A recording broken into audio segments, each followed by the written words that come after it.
Ya. Assalamualaikum Datuk. Waalaikumsalam warahmatullahi. Hari ini ramai penyokong-penyokong PN dan Okey. cyber trooper PN Okey. menyatakan bahawa dalam sidang bahas Belanjawan 2021 yang dibahaskan oleh Yang Berhormat Datuk Seri Najib hari ini lebih kepada ingin memberikan tekanan politik kepada Perdana Menteri dan orang kata mendahaka kepada titah tuanku.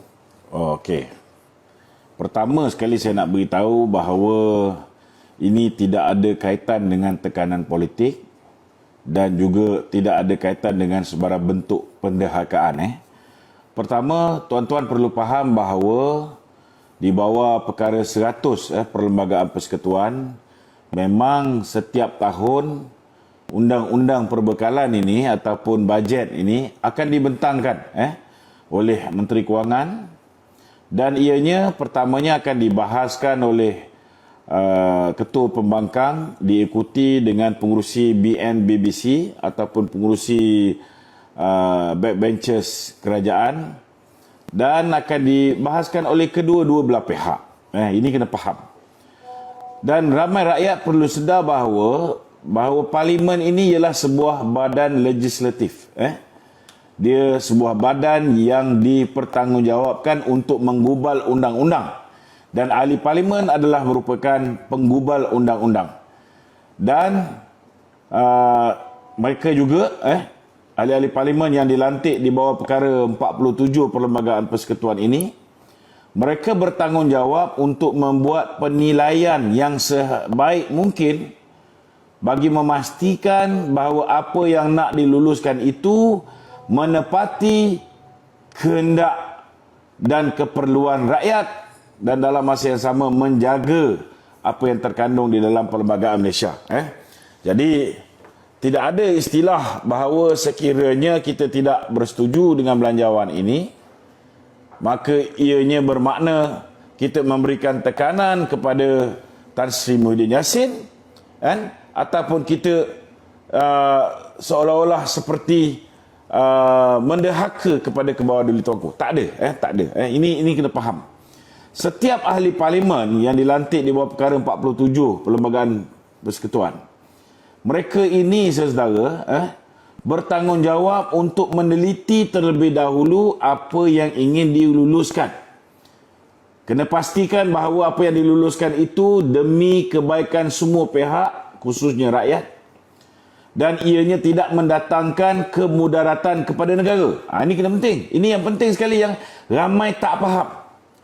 Dalam keadaan COVID ni, kita kena faham konteks kenyataan yang dikeluarkan oleh Pengelola Bijaya. Pengelola Bijaya mengeluarkan satu kenyataan yang meminta, yang menasihati. Menasihati ini bukan titah tuanku. Ini kalau kena faham. Kalau tuanku mengeluarkan titah mengarahkan supaya ahli parlimen mengundi bajet. Okey? Yang ini nak kena faham bahawa ini tidak akan berlaku kerana yang di-Pertuan Agong kita seorang yang bijaksana, dia faham prinsip raja berperlembagaan. Baginda tidak akan sekali-sekali mencampuri urusan ahli parlimen. Ahli parlimen adalah badan legislatif, dan tuanku di dalam konteks Malaysia sebagai sebuah negara yang mengamalkan konsep raja berperlembagaan, dia ada konsep separation of power ataupun pemisahan kuasa. Tuanku jalankan kerja sebagai pemerintah, ahli-ahli parlimen menjalankan tugasnya sebagai penggubal undang-undang. Begitu juga dengan kaki tangan kerajaan menjalankan tugas dia sebagai pelaksana segala apa yang diputuskan oleh jemaah menteri. Dan kena faham juga, ada juga sepatutnya separation of power dengan Jabatan Peguam Negara, begitu juga dengan Jabatan Kehakiman. Tak boleh ahli politik campur tangan dalam urusan Badan Kehakiman seperti mana yang Muhyiddin Mahathir buat. Tak boleh ahli politik campur tangan dalam urusan Jabatan Peguam Negara dan macam-macam. Ini kena faham. Ini kena faham dengan semasak-masaknya. Jadi kenapa ada nasihat supaya supaya ahli parlimen memberikan sokongan kepada Belanjawan 2021. Kerana kita hari ini berhadapan dengan COVID-19. Okey? Kenapa istana menasihatkan ahli parlimen supaya memberikan sokongan? Bukannya suruh sokong membuta tuli, ni kena faham. Dia nak cuba elakkan daripada berlakunya penolakan belanjawan. Kenapa dia nak elakkan daripada berlakunya penolakan belanjawan? Kerana sekiranya belanjawan ditolak, maka ia adalah isyarat bahawa Perdana Menteri Malaysia sudah pun kehilangan majoriti di parlimen. Memang dah hilang pun Muhyiddin ni. Dah tak ada majoriti dah tuan-tuan. Kan? Mana taknya dulu dia nak diangkat menjadi Perdana Menteri pun hanya dengan apa yang dipanggil sebagai pengakuan ketua-ketua parti bahawa ada 114 orang ahli parlimen menyokong beliau sebagai Perdana Menteri.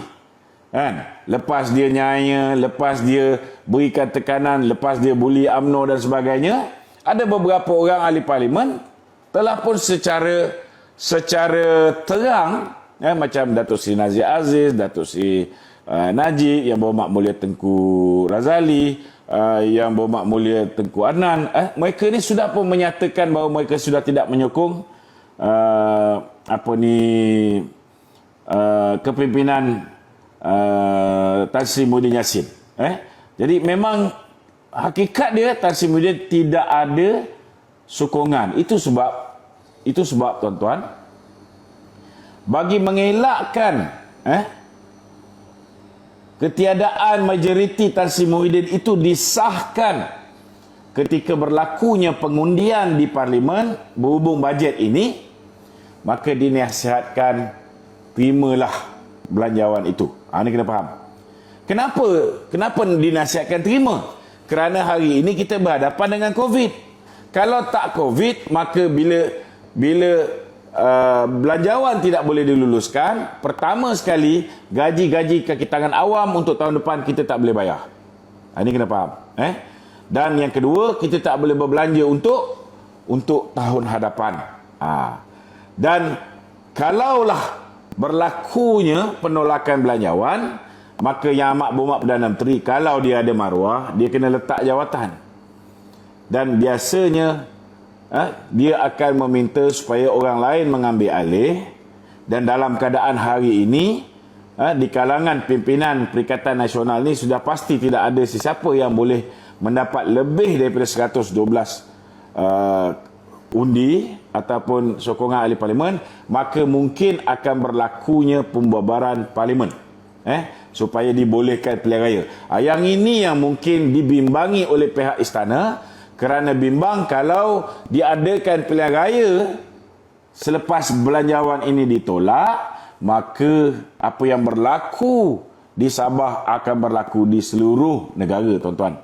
Iaitu pilihan raya itu akan menjadi katalis kepada penyebaran wabak COVID-19 dan akan menyebabkan keadaan negara ini, kita punya kadar peningkatan mangsa COVID-19 ini, mereka yang dites positif akan meningkat secara mendadak. Yang ini yang cuba dielakkan oleh pihak istana. Namun istana tak adalah cakap supaya ahli parlimen kita minta supaya memberikan undi kepada belanjawan ini menyokong secara buta tuli. Tak ada tuan-tuan. Dan kenapa Datuk Seri Najib sebagai pengurusi BNBBC, kena faham ni tuan-tuan, sebelum dia nak berucap ini, dia kena bincang dengan 23 ahli BNBBC. Ini tuan-tuan kena faham lagi. BN ada 43 ahli parlimen. Okey? Ada 43 ahli parlimen.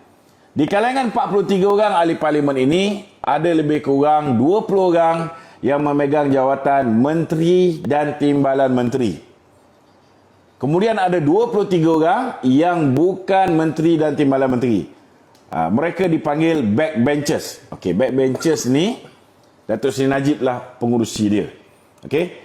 Jadi kalau backbenchers ini memberikan sokongan dengan syarat. Pertama, mesti diberikan moratorium secara automatik. Maknanya kerajaan Muhyiddin ni, kerajaan yang sudah tidak ada majoriti, dan kerajaan yang diangkat dengan hanya 2 kelebihan majoriti, dia kena fikir 10 kali kalau dia tidak mahu mendengar kata-kata dan permintaan daripada pengurusi backbencher Barisan Nasional. Kena ingat 23 orang ni, bukan kecil-kecil anak tuan-tuan. 23 orang ni, kalau misalnya Muhyiddin tak mau bagi moratorium automatik, dia orang ni tak mengundi, maka bungkuslah Muhyiddin, tuan-tuan. Pertama. Kedua, apa yang dipinta? Sebenarnya Datuk Seri Najib dia bentang panjang, tapi saya ringkaskan 2 perkara utama yang dipinta. Kedua, kita minta supaya kerajaan membenarkan pencarum mengeluarkan duit mereka sendiri daripada caruman KWSP akaun 1 maksimum RM10,000.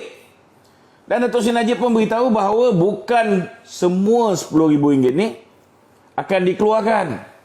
Bukan semua orang ada duit yang banyak di dalam KWSP. Kalau semua keluar RM10,000, maka nilainya mungkin boleh pergi kepada 40 lebih bilion ringgit. Tetapi dianggarkan ada yang mungkin keluar RM5,000 saja, mungkin ada yang keluar RM6,000, mungkin ada yang keluar RM2,000, mungkin ada yang keluar RM3,000, terpulang kepada keperluan masing-masing. Kalau mereka mungkin kaki tangan kerajaan tidak terlalu terkesan, tidak terlalu terkesan, mungkin tuan-tuan, mereka tidak memerlukan. Tapi nak kata kaki tangan kerajaan tak terkesan sangat pun tak betul. Betul mereka gaji jalan. Tapi kadang-kadang ni kerajaan kita ni bahalul ni sikit kan tuan-tuan. Contohnya lah, dia suruh ibu bapa kaki tangan kerajaan ni pergi kerja, kan? Tetapi dia arahkan semua tadika tutup. So kaki tangan kerajaan ni nak hantar anak-anak dia ni kat siapa? Tuan-tuan, nak ambil pembantu rumah dalam keadaan sekarang ni, saudara, sebelum Covid pun menelan belanja, ada yang sampai berbelas ribu ringgit untuk mengambil pembantu rumah. Jadi tiba-tiba kerajaan membuat peraturan-peraturan yang double standard.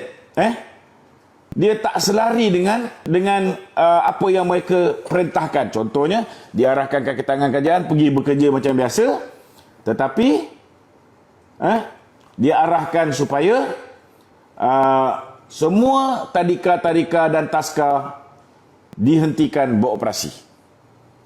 Kalau yang universiti patah balik pun dah susah juga tuan-tuan. Dah sampai ke universiti kena suruh patah balik. Pening juga kepala dia orang. Tetapi lebih pening kepada ibu bapa, tak kira lah kaki tangan kerajaan ke kaki tangan swasta ke, yang terpaksa berhadapan dengan keadaan mereka tak boleh letak anak dia di tadika ataupun nursery. Jadi mereka ni perlukan duit tak tuan-tuan? Mereka tetap perlukan duit. Mereka kena cari pembantu rumah, kena hire pembantu rumah, atau setidak-tidaknya memikirkan macam mana nak menghantar anak mereka pergi diletakkan di di rumah kedua ibu bapa ke, ataupun apa juga kaedah. Maknanya manusia memerlukan wang ini saudara dengan pelbagai sebab. Kan? Jadi kita UMNO meminta, begitu juga dengan BNBBC, Backbenchers BN, memutuskan bahawa mereka akan menyokong belanjawan ini dengan syarat 2 perkara utama ni dipindah. Satu moratorium, satu lagi KWSP. Adalah benda-benda lain yang disebut oleh Datuk Seri Najib, tapi saya rasa ini antara yang utama, selain daripada Datuk Seri Najib meminta supaya bantuan diberikan kepada orang Sabah. Sebab orang Sabah ni tuan-tuan sudah kena PKP-B, ada yang PKP-D, yang tak makan pun ada. Kenapa bantuan yang RM1,000 yang dicadangkan tu tak diberikan lagi? Yang itu antara benda-benda yang dibangkitkan, saudara. Jadi bagi saya, nak kata ini tekanan politik, ini tak boleh dianggap sebagai tekanan politik. Kerana sebagai ahli parlimen yang diangkat melalui proses pilihan raya di bawah perkara 47 ni tuan-tuan, maka tanggungjawab ahli parlimen ialah menyuarakan kehendak rakyat. Jadi apa yang dibuat oleh Datuk Seri Najib, dibuat oleh BNBBC adalah merupakan mengangkat suara rakyat ke perhatian Perdana Menteri. Kalau Perdana Menteri ini tak cerdik dan bodoh, kan? Maka dia teruskan keangkuhan dia. Dia tidak menerima ataupun tidak menunaikan apa yang dipohon oleh BNBBC ini, maka bersiap sedialah dia untuk mengosongkan pejabat dia. Menteri-menteri yang lain pun banyak dah kosongkan, kan? Saya dengar cerita Hisham pun dah kosongkan pejabat dia, kan? Hamzah Zainuddin pun dah kosongkan pejabat dia, banyak file dah dihantar ke Publika, kan? Memang dah patutlah dia kosongkan. Cuma kita tunggu Muhyiddin kosongkan pula bangunan Perdana Putra. Itu patut dia dah buat awal lah, kan? Tanda-tanda tu dah ada. Itu je. Ini bukan tekanan politik. Saya nak beritahu, bila mana dia mengkhianati sahabat-sahabat dia dalam Pakatan Harapan, dia bentuk kerajaan bersama UMNO, kan? Dia sendiri, Muhyiddin sendiri, membentuk kerajaan yang hanya ada majoriti lebih 2 kursi. Minimum 12 kursi atau 12, dia ada 114. Maka sebenarnya dia sendiri meletakkan dirinya di dalam tekanan. Tak ada orang lain meletakkan diri dalam tekanan. Sebab apa? Sebab kerajaan yang bodoh je membentuk kerajaan dengan hanya majoriti 2 kursi. Kerana Perdana Menteri yang menjadi Perdana Menteri dalam kerajaan yang majoriti 2 butir ni, tuan-tuan, dia kena penuhi kehendak kesemua ahli parlimen dia. Kalau ahli parlimen kecil hati, kau bungkus. Jadi ini bukan tekanan politik. Ini bukan tekanan politik. Sebenarnya pengurusi BNBBC dan ahli-ahli parlimen BBC Backbenchers Club Barisan Nasional menyuarakan kehendak rakyat. Takkanlah Muhyiddin tak boleh fikir, itulah apa yang rakyat minta daripada mula COVID kedua ni sampailah sekarang. Itulah hari-hari bermain di bibir rakyat. Jadi bukan satu tekanan dan bukan satu penderhakaan. Dan kita nak beritahu, apa yang dibuat oleh Datuk Seri Najib dan juga rakan-rakan BNBBC ini adalah selaras dengan apa yang terkandung di dalam perlembagaan negara. Mereka menjalankan tanggungjawab mereka bersesuaian dengan konsep raja berperlembagaan yang ada di dalam negara ni. Jadi tak perlu bimbang, Dan kena faham juga, sebelum